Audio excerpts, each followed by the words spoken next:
Solution. Vous voulez aujourd'hui plus de policiers, mais effectivement, ce que vous pointez tous, c'est qu'il y en a eu moins sous votre quinquennat. Nicolas Sarkozy, qu'est-ce que vous répondez à ça? Madame, j'assume pleinement ce choix.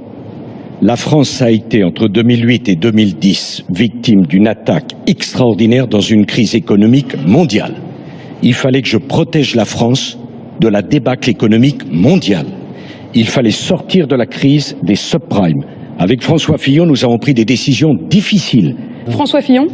D'abord, j'assume complètement cette décision et je voudrais dire que ramener la question de l'insécurité et des conditions de travail des policiers à la seule question des effectifs, c'est une impasse.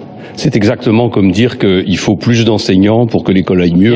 On a vu qu'il y a 60 000 enseignements de plus, l'école va pas mieux. Je ne regrette pas des décisions qui sont des décisions qui ont été prises parce qu'elles étaient nécessaires. Et d'ailleurs, dans l'état où sont les finances publiques de notre pays, personne ne créera 50 000 postes de policiers.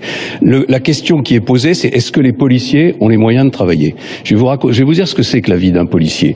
Il arrête un voleur dans la rue. Il l'amène au commissariat. Il va devoir rédiger 12 procès-verbaux de procédure avant de pouvoir commencer à l'interroger, et le tout dans un studio de télévision, puisque désormais tout est filmé. Et si il réussit à élucider l'affaire et que la personne va devant le tribunal, elle a toutes les chances de ne jamais accomplir sa peine. Si vous regardez ce qui se passe chez nos amis anglais ou nos amis allemands, ils ont moins de policiers par habitant que nous. En revanche, ils ont beaucoup plus de juges et beaucoup plus de places de prison. Donc c'est là que l'effort doit être porté. Il doit être porté pour alléger les charges qui pèsent sur les policiers, notamment cette bureaucratie et cette procédure qui les empêche de travailler.